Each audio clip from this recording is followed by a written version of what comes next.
Hi, Nick Colas from DataTrek here, and the topic of today's video is a really old Wall Street saying I've heard since the start of my career in the mid-1980s, and that is never short a dull market. Now let's start by defining some terms because there's a bit of confusion about what these words really mean, particularly the word dull. Now, news headlines are never dull. What you see in the newspaper or on websites or on social media, these headlines are never dull. They're meant to grab your attention, and now even more than ever, given the value of social attention online. And there's an old saying in newsrooms, if it bleeds, it leads. That's what gets attention, and that's why headlines are never dull. However, what dull really means is a persistently low level of stock price volatility. Stocks don't move around very much. We use the CBOE Volatility Index, or the VIX, to assess the market's view of near-term future volatility, call it 30-day forward volatility, for the S&P 500. The average for the VIX back to 1990 is 19.5, 19.5. We're going to be using that number a lot in this video. So markets with a consistently low VIX, meaning below 19.5, are dull markets. And interestingly, they're always profitable, as this next chart shows you. This chart shows you the VIX back to 1990 when it started and compares what happens to the S&P when it's above 19.5 or below 19.5. And we'll just run through this chart very briefly. 1990, kind of a tough year for the S&P, down 3% because of Iraq's invasion of Kuwait and a big oil shock in September and October of 1990, and the S&P was down 3%. The VIX was above 19.5, as you would expect. A volatile market, not so profitable. However, from 91 to 96, the VIX was almost always below 19.5, and the S&P did great. The compounded annual return over that period, 18%, so very strong returns with low volatility. Then we get into the really wonky period from 1997 to 2002. We had the peak of the dot-com bubble, but then it bursting, then a recession in 2001, obviously the 9/11 terror attacks, and the lead up to Gulf War II in 2003. The VIX was almost always above 19.5. S&P only returned 4.4% on a compounded basis over that period, so very, very lackluster returns accompanied by high volatility. Rolling forward to the middle of the graph, 2003 to 2007, another very good period for S&P. Returns, almost 13% compounded annual growth with volatility below 19.5. Then we get into the very troublesome period between 2008 and 2011. Very high volatility, financial crisis, Great Recession, Greek debt crisis in 2011, and the S&P compounded at negative 1.6%. So actually lost money on a compounded basis over that time frame. But then we have that very long period of a bull market during 2012 to 2019. S&P compounds at almost 15%, and as you can see, the VIX is almost always below that 19.5 average. So a nice low volatility, long bull market run. A little bit of vol from time to time, but nothing that really lasts.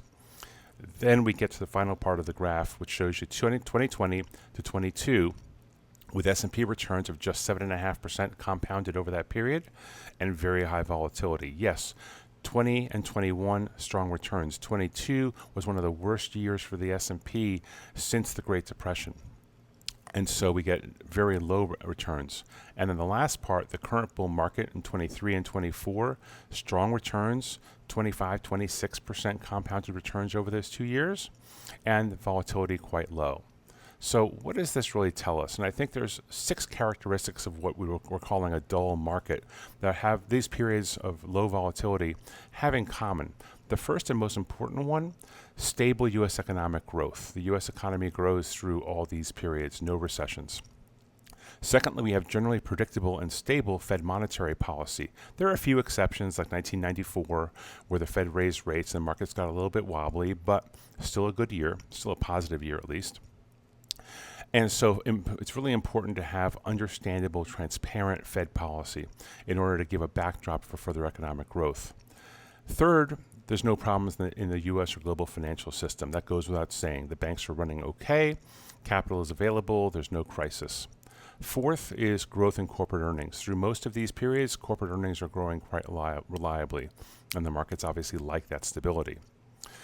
Fifth, we see lower than average geographic, sector, and stock market return correlations. So investors are picking and choosing between winning groups, losing groups, which sectors are in favor, which geographies are in favor. And they could do that because they have the confidence that there's no recession imminent. So they feel they have the flexibility to go out and look for winning groups, winning areas. And then lastly, limited IPO activity. I put this on the list because 97 and 98 had high volatility but a lot of IPOs during the dot-com bubble. That's typically a sign markets are frothy. We don't have that right now, obviously, but I wanted to put that in just to highlight that capital markets activity is also the sign of a dull market, meaning low IPO activity. So let's start talking about what this means for today. We've had a dull market for just over 2 years since the October 22 lows, and we've met all 6 criteria from the prior chart, I think, pretty well. And we also know from the long-term history that it takes a significant shift to end dull market runs, dull market, bull market runs. These can occasionally be good for stock prices like in 98 and 99, but usually they're bad to terrible, honestly. 2000 to 2002, 2008 to 11, 2020, 22, high volatility is not our friend. And the VIX over 19.5 is the trigger to watch. And the last 3 years really highlight that well. So let me just roll into that graph. This zooms in on the VIX just since the start of 2022. And it shows you how important this 19.5 level really is. Because in 2022, terrible year for stocks, the VIX would occasionally touch 19.5, but then zoom right back up. And those places where it touches were near-term highs. Where it spikes were near-term lows. But they were always over 19.5. And the market did very poorly that year. But then we flip into the current bull market, 23 and 24 and 25 year to date. And you can see that aside from some little spikes in the VIX, like around the failure of Silicon Valley Bank, or the 10-year yield scare that we had in October of 23, or the yen rally and Nikkei collapse in August of 24, or the December Fed meeting last year, that VIX is almost always below 19.5, and we had 2 really strong years.